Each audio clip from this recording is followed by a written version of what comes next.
Welcome back to the Heat Check Podcast. As always, joined here by my co-host, Joey. If you didn't check out yesterday's episode, make sure you go check that out because we're just going to be talking about solely fantasy today. Make sure you sub to the channel if you're new, or if you haven't yet, go ahead and do it. Why aren't you subbed? Click the bell. Let's get right into it with our hits and misses from last week. When it came to my starts, I didn't have a good week at all. I said start Carr, Edmonds, Gronk, and Pat's defense, and they all didn't do great, especially Edmonds. I thought Edmonds was going to do good.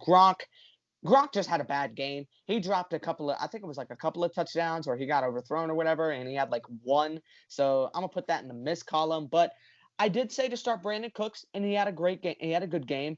But he was pretty much my only start that did well when it came to the stud and the duds, though. I said Diggs was going to be a stud. He put up 20, yes, but that's not really a stud. So I'm going to put that in the miss column. And when it came to my dud, I said Gurley. He didn't look good on the ground, but he still got a touchdown. Yada yada. So whatever. Gurley proved me wrong.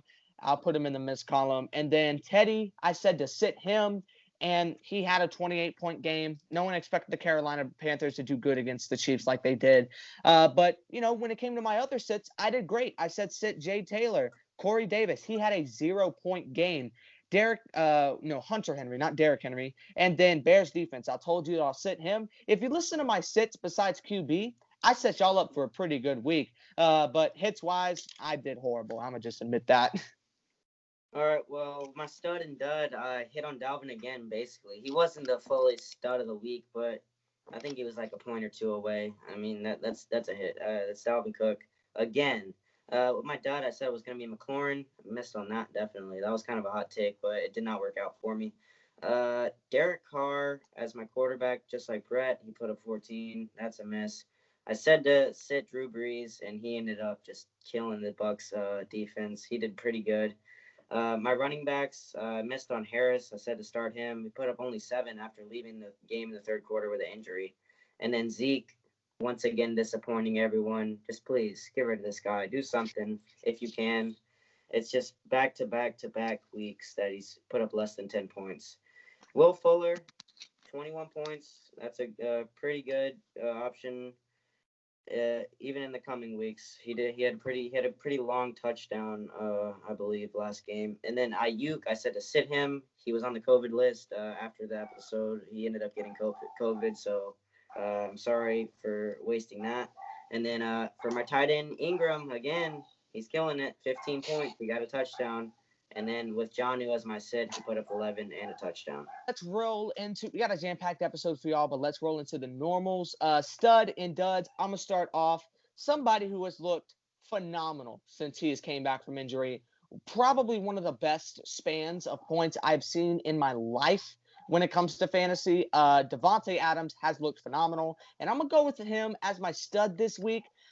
A lot of people are going to put Dalvin Cook just because of how good he has played, but – Chicago is a good defense. They're still a good run defense, and I feel like he won't be the stud. Although on the other side, Jacksonville is a bad defense. They have that Henderson guy, but he isn't going to be able to do anything against Devonte Adams. No one has been able to. So I'm going to go Devonte as my stud. And as my dud, I'm going to go with another Adams, but, Adam Thielen has not looked good these past couple of games, and he plays against that Chicago defense I was just talking about. Their secondary overall defense has looked great. So I'm going to sit Adam Thielen just because if your quarterback plays shit, your wide receivers can't do good. So I'm not going to be putting Adam Thielen. If I had him, I wouldn't be putting him anywhere near my lineup. That's funny because, Brett, I have almost exactly similar to yours, but I actually went with Justin Jefferson as the dud. He's on pace for one, how he has kind of like Lockett. He puts up a huge game. Yeah. But I went with Devonte Adams too against Jacksonville, and I believe he's going to do awesome this week. Undeniably the best fantasy receiver there is. You got this guy.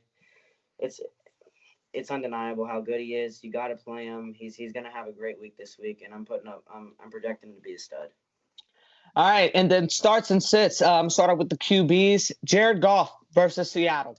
Easy. Seattle's defense is atrocious. They've got the weapons to dot them up. And Jared Goff, Depends on if he wants to play like crap, but I feel like even if you play like crap against the Seattle defense, you're still going to be able to put 20 plus against. So Jared Goff, I feel like if there's anybody to prove me wrong, it's Goff. But if I miss on this, then I literally cannot be faulted for this because this is an obvious must start.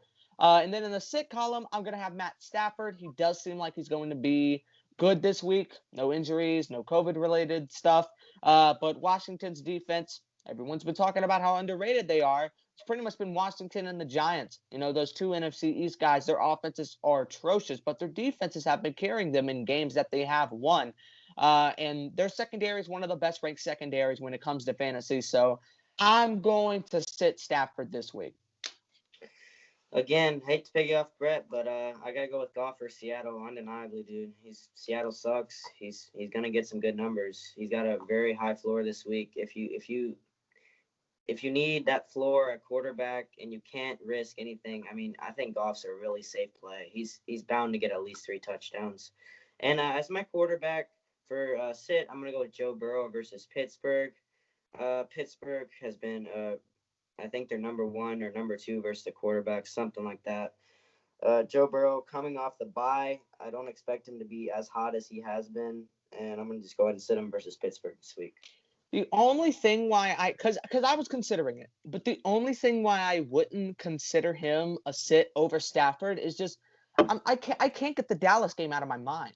I mean, Garrett Gilbert dotted you up. Garrett Gilbert, really? And their secondary is like 24th. Overall, when it comes to fantasy, Joe Hayden is a great cornerback, yes, but their slot corner is atrocious. CeeDee Lamb, he had a fumble, yes, but besides from that, he would have had like a 17, 20-point performance against them. So that's the only reason I really don't like putting him as a sit over guys like Stafford. And then in the running back column, I want to hear who you have. I'm going with Leonard Fournette as my start versus Carolina. Haven't been too good against running backs this week, but I mean, the way Brady was just looking to Fournette when he was under pressure, it looks good for Fournette going forward in the season. And then as my sit, I'm going with Jerick McKinnon. Last game, it looked like McKinnon was the main back for San Francisco. So if it is, we never know with whatever their coach's name. He puts out a different running back. Shanahan. Yeah, but it looks like McKinnon is the number 1 back. And I'm going to go ahead and sit him versus New Orleans. Great defense. They've been playing great versus running backs all year. And they had that crazy performance versus the Bucs last week. All right. In my running back column, when it comes to sits, I have a little bit of an interesting take. I got Gibson and J.D. McKissick. They play Detroit this week. As start, you mean? As my start, yeah. Okay. The only reason I have both of them here is because it really does depend on what format you play in. If you have Antonio Gibson like I have Antonio Gibson, at first it was just like, okay, he's obviously the lead back. He's getting enough receptions, and he looks better on the ground than any running back there. And Antonio Gibson's obviously their guy. But when Alex Smith came in, J.D. McKissick got 14 targets total in that game, and he had an insane amount of targets once Alex Smith came in. If you're in a full PPR format, I'd say McKissick over Detroit. Because of that reception total and how good he did look, he was not good on the ground at all. And that's why if you're in a half PPR, I'd run with Gibson. He got more carries on the ground. He looks better on the ground, and he got a touchdown when it came to the running game. I don't think McKissick got a touchdown. I feel like I'm pretty sure the reason he got like 17 or 18 in our league was because we do run full PPR, and he had like 9 receptions out of those 14 targets. And you can't ignore that, especially against a bad Detroit defense, because I have Aaron Jones, and I know how good Aaron Jones was against them. He put up 45 against them. So it really does depend on your format. And then when it comes to sits, I got McKinnon as well. I liked Jerick McKinnon when I had him on my team. I think it was the first time around Mostert got injured, and then he came back. He got injured again. It seems like the only time they have a consistent back is when Raheem Mostert is there. But even when Raheem Mostert came out, Jeff Wilson took over the helm, and then Jeff Wilson was out. And now you don't even know if they're going to run with JaMychal Hasty or Jerick McKinnon. And McKinnon came in, and either way, if they do decide to grow with McKinnon a little bit more, he's still going to get shut down by that New Orleans defense. So I'm going to have him as my sit. And then for wide receivers, second week in a row, I'm going to put Brandon Cooks here. Brandon Cooks, even though he dealt with injuries a lot last season, his one really good game was against Cleveland. And once again, like you said yesterday, the Texans have looked great. The Texans have really did look great. And Will Fuller did put a better performance up last week, yes. But once again, I think I got to go with Brandon Cook here just because I feel like at this point, Will Fuller is pretty much a must start with some of the injuries people have been dealing with. So I am going to go. I think Brandon Cooks is going to outperform Fuller. Once again, I'm going to say that. I feel like Brandon Cooks is going to be the best guy on that field. And then Jay Jefferson, you had him as your dud. I'm just going to put him as my sit this week. Both Vikings wide receivers are not good, but when it comes to the overall magnitude that Adam Thielen usually brings to the table, I have him as the dud over Jefferson. But still, both of those guys are not good plays at all this week. With my receivers, I'm gonna go with the guy that's coming off of a really good game, off of a bye week actually, but the game before that he did very good. Cooper Kupp versus Seattle, botch secondary. He came off the game with 21 targets in that last game he played before his bye week. That is old school Cooper Kupp. That's like last year before Cooper Kupp in his prime. That's the type of targets he used to get, and if that happens again against Seattle, expect a 30 bomb. I mean, I considered putting one of those guys as my stud this week, but I had to trust Devonte Adams more. As my sit, I'm sorry if you've been stashing AB for this long, but I'm gonna have to sit him. I can't be comfortable with playing AB if we haven't seen this offense mesh yet with them. They need to feel each other out a little bit more before I can be comfortable actually putting AB into your flex. All right, and then tight ends, I want you to just roll in because they're starting to get scarce, especially with some of these guys who have been very disappointing. They are starting to get a little bit challenging, but I want to hear who you think people should be starting. Give me my guy Ingram, 2 weeks in a row versus Philly. 9+ targets for 3 weeks in a row for a tight end is must-start type of numbers. He had a touchdown last week. He's not really touchdown dependent either. I mean, it gives him a great boost, obviously, but if he does get those targets and puts up 10 points and then gets a touchdown, that's a 15-point week from your tight end. That is great tight end numbers. You're looking to get at least 10 from your tight end every week.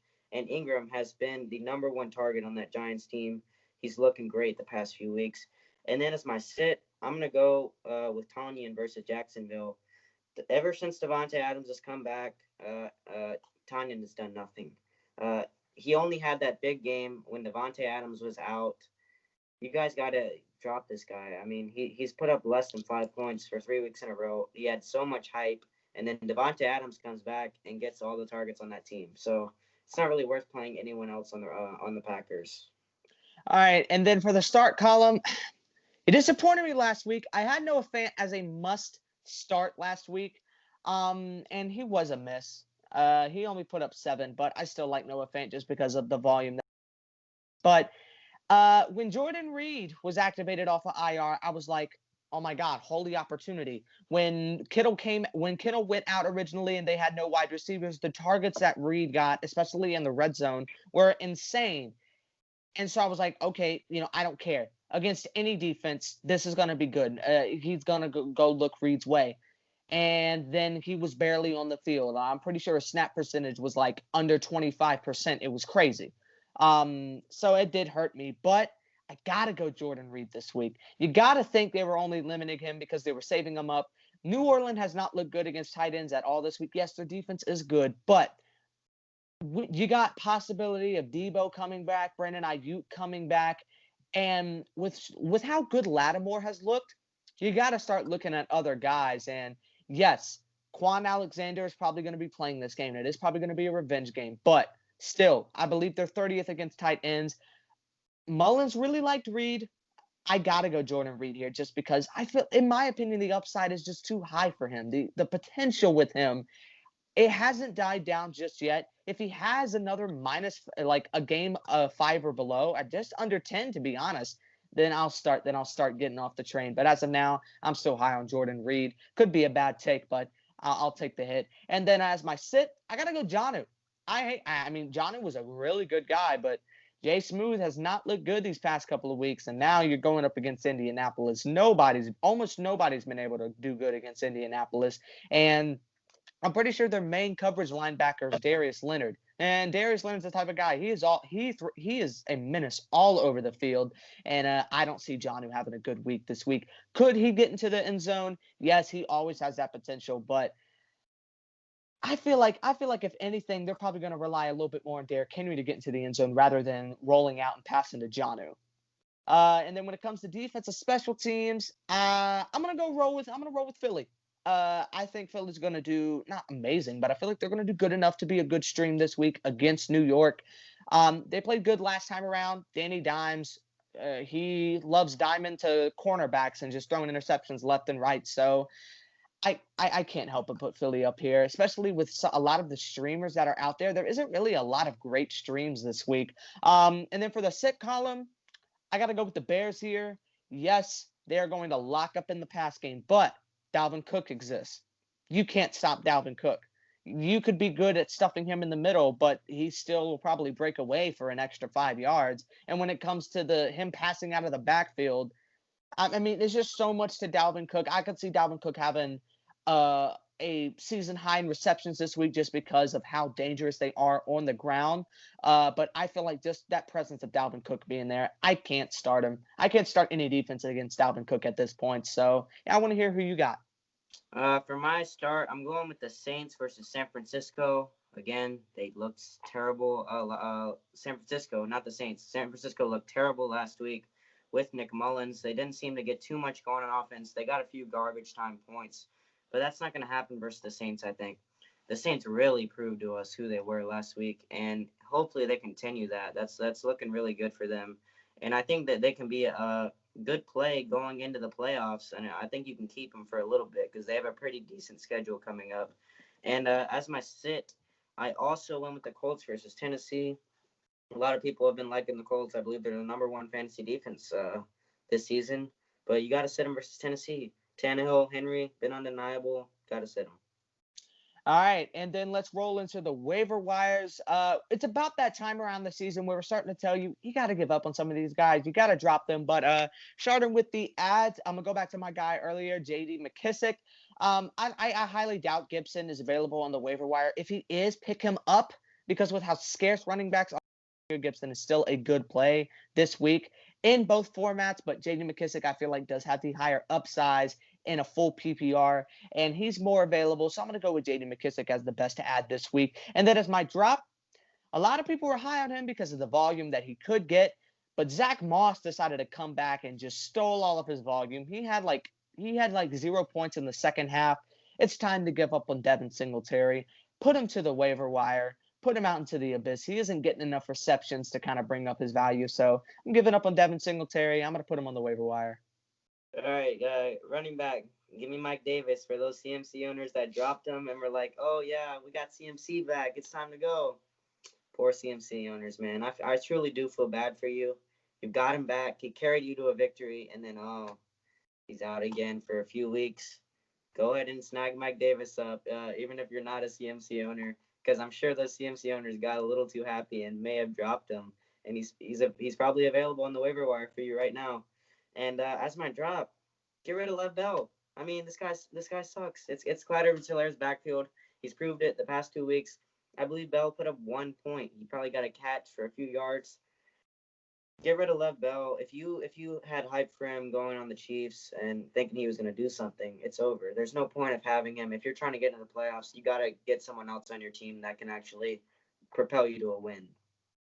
And then for the wide receivers, who do you got? I'm going with Jacoby Myers. He's been consistent, very consistent the past few weeks. He is the wide receiver 1 in New England. He got 14 targets and caught 12 of them for 107 yards. If he gets a touchdown, we're looking at a stud of the week type of week for Jacoby Myers. I mean, what a game. Edelman, I don't think he's coming back anytime soon. N'Keal Harry, still on concussion protocol. He got hit hard a few weeks back. You got to get Jacoby Myers. At least have him on your bench if you're not going to flex him or something like this. Cam loves this guy. He's been playing great. This is no Patriots bias either. He's a great fantasy option in the weeks coming forward. And I'm dropping Cole Beasley. His target share has been it's been gone the past 2 weeks. Back-to-back terrible weeks from Cole Beasley. One of the guys we've always looked at as that go-to guy. If you need a consistent 12 points from a receiver, you think you have the win, but you need a consistent receiver to, get you past that point. But Cole Beasley just isn't a guy you need on your team right now, especially if you're trying to get to the playoffs again. Like, you got to get someone else on your team. There's plenty of other guys better. When it comes for my ads, I got more of a deep dive. I'm going to go with Darnell Mooney for the Chicago Bears. They play against Minnesota, the 30th ranked secondary in the league when it comes to fantasy. Mooney has had some good upside in these past couple of weeks. I mean, he put up 17 against the Saints, a defense that proved themselves against the Bucks. Out of all teams, the fucking Bucks. But Darnell Mooney, I feel like, is going to be a good play this week against Minnesota.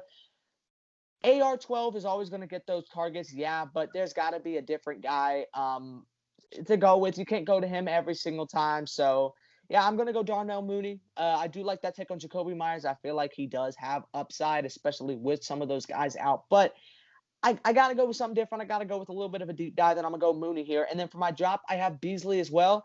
As a Cowboys fan, I love Cole Beasley. He was consistent. He always had great hands. But ever since John Brown came back, he's stealing his targets. That's the only reason I feel like Cole Beasley was doing great over there in the Bills, because John Brown wasn't there. John Brown just brings that different level of speed, that just different energy to the Bills offense that Josh Allen connected with last year. And he's taken away all of his targets, so I'm going to agree with you there, and I'm going to drop Cole Beasley. But that wraps off the waiver wires. Now let's get into preparing for the playoffs. I mean, if you're so far into the hole, pretty much to skip to the top 10 running backs, but I mean, still watch, of course. But if you are in contention, like in our league, I don't think anybody is truly out of the playoffs because nobody has such bad of a record. I think the lowest record is 3-6 or 3-5. I can't really remember, but yeah, guys have looked really good. I'm pretty sure it's 3-6 because we played 9 weeks. But trade targets, trade deadline's coming up for a lot of guys. Some people this week, some people next week. But I want to hear, who should people be looking for and should just really be aggressive when it comes to wide receivers? I got to go with Allen Robinson. He's on my team. No bias here at all. He has one of the best receiving schedules in the playoffs and leading up to the playoffs. Like, from now on, he is a automatic wide receiver 1 every single week. And he's been very consistent, even when playing against tough defenses. I love his targets every single week. I think you got to go and get him for the playoffs, man. He's a wonderful, even if you have stacked receivers, he's a great flex play, man. He's playing some, like, really terrible defenses. I can't name off the top of my head, but I've been looking at the schedule every week, and it just gets so much better for these next, 5 or 6 weeks. And then I got a couple of guys over there for the wide receiver column myself. I got Allen Robinson as well. Schedule is phenomenal, but Allen Robinson was one of those guys that he started off rocky, and everyone was like, okay, his schedule is so good coming up with what we've gotten as a little bit of a preview. Buy low, buy low, buy low, buy low. People couldn't stop saying buy low. And guess what? Not as many people did. People were shopping Allen Robinson, but nobody really bit on it. And they're paying the price because now he is a most definite trade target, and you're going to have to give up a lot more talent than you used to. So obviously, Allen Robinson is a good guy, but a guy that I think you can get for pretty cheap, and his schedule is just too good to ignore. Hollywood Brown. I mean, I feel like Des Bryant is going to get worked into that offense. There's no doubt in it, even though he didn't get a lot. He didn't get a lot of snaps last game. I feel like he's going to get worked into that offense slow enough. But there's a lot of defenses he's going to start playing, more specifically my Dallas Cowboys, who give up a lot of deep plays. And who's the king of deep plays over there in Baltimore? It's Hollywood. So if you are desperate for a receiver, look for Hollywood Brown, because his schedule, especially in the playoffs, is very, very good. And then when it comes to running backs, I'm going to have a guy who I have on my team. And I don't think your schedule could get better than David Montgomery's schedule. Take a look at his schedule. It is just amazing. There's nothing better than it. I mean, there's only like 1 or 2 red matchups for the rest of the season. The rest are pretty much green all around. Yes, Montgomery isn't that consistent, but he gets enough work in the receiving game. He's the main guy when it comes to the ground. And some of these matchups are just way too good to ignore. Running backs are scarce. people are saying go for Derrick Henry. Derrick Henry is untradeable. Go for Aaron Jones. Yes, he's got one of the best rated playoff schedules, but he's untradeable. Why? Because most people got him for such a good value in the draft. They don't want to get rid of him. David Montgomery, he's going through concussion protocols. So I would say right now is the best time to buy. Buy low. I'm not going to be selling him because I believe in David Montgomery. But if you can, try to convince other owners out there to give you David Montgomery for pretty much cheap, pretty much a guy I would say around the value of Hollywood, even though Hollywood, he has a lot more potential. As of now, you can get Montgomery for a lot cheaper than what he's going to end up producing. All right, well, you talk about a buy low with running back. Joe Mixon. This guy, he's coming off of a bye week, coming off a couple injury weeks. I know his owners are mad right now. He plays Pittsburgh this week. They're going to be mad after this week because he's probably not going to do too good. Go get this guy before this week or maybe after this week. He might put up a bad performance and you can get him for cheaper. Great pass catching running back. He's been like that all year. The Bengals offense has to dump the ball off a lot. The Giovanni Bernard, he's been doing good in the pass catching game when Mixon was out. Their offensive line is not good. So Joe Burrow's constantly having to just dump it off to Mixon. I think he's going to be a solid play heading into the playoffs. At least an RB2, if not an RB1. He's proved himself earlier in the season with huge games. He has a huge ceiling every week, and even a pretty decent floor at about 13, 14 points. I like Joe Mixon going into the playoffs. All right, and then I want to hear, who do you think people should aim at if you're having troubles with QB? Another buy low, Lamar Jackson. You can't deny this guy's success last year. Not many people are going to trade him, but I know his owners aren't as happy as they should be, and I think you can pick him up for a pretty good price. And I mean, if you're one of those Brady owners or Matt Ryan owners, someone that you're not too confident in, you need to go grab Lamar Jackson, somebody like that. Because he plays the Cowboys coming up. He plays some pretty good matchups. He's gonna pick it up, I promise. He's had a bad few games. You can get him for cheap. I know they probably played someone else in his place at least a few times this season, and they don't care about him too much. So go hit up those Lamar owners. See if you can grab him for a low price. All right, and then QBs, I ain't got a guy. Well, he used to be a buy low. He used to be a waiver wire ad, but now people are going to want a good price because he is a stud. Offensive Rookie of the Year, I feel like it's a punch in. Justin Herbert has been phenomenal.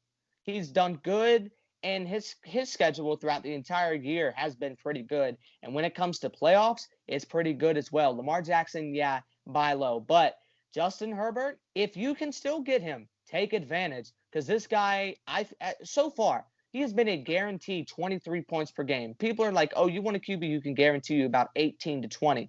Herbert, he's been a guy that people would have picked in the 4th round. He has played phenomenal, and he's made Keenan Allen turn into a top 5 wide receiver for fantasy. Any guy that does that with their wide receiver core, no matter the talent, no matter how good that wide receiver is, Herbert is a must. He is probably the top target. I feel like a bigger target than Lamar Jackson just because of how good that Chargers offense has looked right now. I just can't help but love Justin Herbert, especially for how good he's been for me. But yeah, now we got to get into the big bulk of it. To round it off, it's a big thing. This is going to help you out for pretty much who you think. Also, some guys that you think this could help you out with trade targets as well. But pretty much, oh, I don't know who to start. Who to start over this guy particularly? Go back to these rankings because these guys are going to be these are our top 10 guys for the rest of the season. I want you to start off with the wide receivers. Who are your top 10 wide receivers for the rest of the season? My number one, gotta go Devonte Adams. Gotta go Devonte Adams. You gotta go Devonte Adams. Is the number one receiver, and there's not much to say about Devonte Adams. I think I'm just gonna go ahead and move on. Number 2, going with DeAndre Hopkins. He's falling a little bit, but I'm expecting him to pick it up the rest of the season. He was the wide receiver 1 for so long. Just like Devonte Adams, there's not too much to say about DeAndre Hopkins. It's Hopkins. He's not going to stay like this, I promise. Do not get worried if you're a Hopkins owner. He was the most consistent receiver we've seen in a while in the beginning of the season. Number 3, I'm going with Michael Thomas. It's MT. He's gonna pick it up. He looked pretty good. He only put up 10 in his debut back, but you can see that offense is a whole different breed when Michael Thomas is there. Even if he's taking away defenders from other receivers. The Saints just look a whole lot better with Michael Thomas. And I got him at number 3. And number 4, somebody that's coming off of a huge performance, a huge 2-week performance. Give Tyreek Hill, man. Mahomes is picking it up. Tyreek Hill is picking it up. You could put him lower, but I like his ceiling every week. He's the type of guy to win you the week. And then right below him, I'm going with DK Metcalf. I think he's the best receiver on the Seahawks. Could put Lockett here, but you got to trust DK Metcalf more. Way more consistent, more gets a touchdown on a weekly basis usually, and gets way more targets than Lockett usually. It just depends on that. They're that kind of team. It depends on the week. Depends on which receiver is getting the bulk of the targets. But DK Metcalf usually is the guy for Seattle. And at number 6, give me Julio Jones, man. With Ridley suffering that injury, he might not even play next week, which gives Julio wide receiver 1 potential next week. Julio's targets were crazy in the red zone against Carolina. He got a touchdown last week. Julio Jones, wide receiver 6, rest of season for me. And just below him, somebody you could arguably put way higher, A.J. Brown. A touchdown 5 weeks straight, 5 weeks in a row. I mean, that's crazy.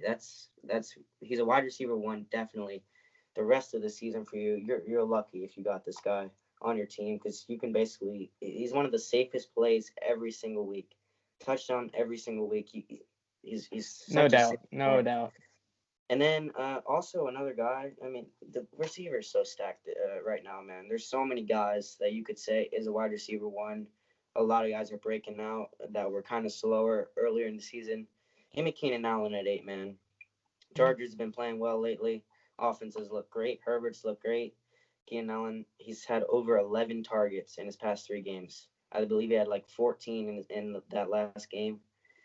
He's been doing good. He's been a red zone target for Herbert. Pretty good option the rest of the year. And below him, the other Seahawks receiver, Tyler Lockett. He would be higher, but he's just so boomer bust that it's just like, can you really trust him in the playoffs if you But need when that? he booms, Yeah. when he booms, it is such a huge boom. Yeah, but can you really trust him in the playoffs? Are you more comfortable putting out DK Metcalf, or are you more comfortable putting out Tyler Lockett in a must-win game for you? I'm comfortable putting out DK Metcalf. I don't know about some of you guys. You might like that boomer bust potential, but definitely Tyler Lockett has to be in the top 10 after what he showed us. And then at number 10, a lot of different guys could go here. This was a tough spot to fill. I got to go with Stephon Diggs, best receiver in Buffalo. Huge target share the past few weeks. Allen really loves that guy, and he's not touchdown dependent. If he does get a touchdown, his numbers are really good. He's not touchdown dependent at all. He has a huge floor without getting any touchdowns. I mean, I don't think he's gotten too many this season at all, and he's basically a 15-point guaranteed every single week. All right. Starting off with number 1 for running backs, Dalvin Cook. Number 2, I got Alvin Kamara. The receptions that he gets per game and the fact that he is very efficient with the carries that he gets. Latavius Murray does kind of cut into his ground carries, but either way, Kamara is a touchdown machine. Easily could be above Dalvin Cook, but Dalvin Cook. At number 3, I got a guy that I love. He has completely saved my season. Aaron Jones. He has been phenomenal. He has one of the best. I mean, he plays Carolina in the playoffs. What more could you ask for? He plays Jacksonville this week. He just has the great rest of the schedule. You want a running back who is good in both the the receiving and the rushing game, and he is a very powerful rusher. But Aaron Jones gets lined up in the slot sometimes. If your running back gets lined up in the slot, it is the best thing ever, because usually that's the guy they're going to go for. And I just love that out of running backs. I'm going to put CMC at 4. He had a great week, yes. But when it comes to the rest of the season, he's going to take a little bit of a hit because he is going to be down a couple of weeks here with that injury. But once he comes back, it's going to be it's going to be the CMC show all over again. So give me CMC at 4. Derrick Henry, King Henry, is always going to be a monster. Always going to be a must start, probably for the rest of his career, unless he fizzles out for like 20 more years like Frank Gore. But no, Derrick Henry is amazing. He is boomer bust sometimes, yes, but his schedule in the playoffs is so good. It is the best, and it just you can't deny it. Some people would make that. Some people, because of that schedule, would put him in the top 3. I don't think I would do that just because his next little span of games here is a really, really tough span. But yeah, I'm gonna put Henry at 5. At 6, I'm gonna put Nick Chubb. We saw how good he was doing. Proved a lot of doubters wrong too. And his schedule coming up is great. And another one of those guys who has such a good schedule that they want to put him in the top 5. But when Nick Chubb comes back, which I believe is going to be next week after their bye, I feel like he was going to be great. Nick Chubb, a definite top 10 running back, no matter what. At 7, I got the biggest underdog of the year. I mean, honestly, an offensive rookie of the year contender here. James Robinson for the Jacksonville Jaguars. He has been used in a way that nobody thought. He has been better than Fournette ever was for Jacksonville when it comes to fantasy, and I'll live by that. He has been used in the pass. He's been used in the passing game phenomenally well, and his schedule really does favor out in his way. So James Robinson, I believe the running back 4 on the year, is going to continue to eat for you, even though his playoff schedule isn't all that great. For the rest of the season, he's still going to be a great running back. At 8, I got Josh Jacobs. If he can start being used in the passing game a little bit more, then he is going to be top 5 potential every week. But he's getting a lot of carries on the ground. He's getting into the end zone, which is saving some of his weeks. But it's just I don't like the fact that they're putting in. I don't even know who that other guy is, but he's like 23. Devonte Booker. I don't know why they're putting him in for Josh Jacobs some of the time, but Josh Jacobs needs to get used in the receiving game a little bit more. But he's still a top 10 running back, no doubt. And then another guy that I really love going into the season, Miles Sanders. He looked like the workhorse before he got injured, and another guy who has a great schedule. He's going to continue to be a workhorse, and I want him to be used more in the receiving game because he is a good receiving back. But either way, Miles Sanders has still looked good this season, in my opinion. So once he comes back, I'm hoping it's this week. I pray to God it's this week because New York is really a favorable matchup, but he still has to play Dallas again. Even though we shut down James Conner, we still suck. We just got hit with an injury. We just got hit with Trayvon Diggs. He's going to be out for the rest of the season potentially. But yeah, Miles Sanders, running back 9 for the rest of the season. And then I got Joe Mixon over at 10. Yeah, it's a little bit low for some people, but I just don't see him putting up better numbers. And once again, with the whole Jacobs thing, I feel like he needs to get used in the receiving game a little bit more. But the volume that he gets is undeniable, and it really is great. But yeah, guys, that wraps it up for fantasy. Hopefully we set you up on a path to get to the playoffs. I know we will because our trade targets, some of those guys are going to be league winning. There's no doubt in my mind some of those guys are going to be league winning. But we helped you out with setting your lineups, getting ready for Thursday Night Football and the rest of Week 10, of course. We'll see you guys next week. Make sure you leave a like if you enjoyed the video. Sub if you're not. Turn on the bell. And catch you next week. Peace.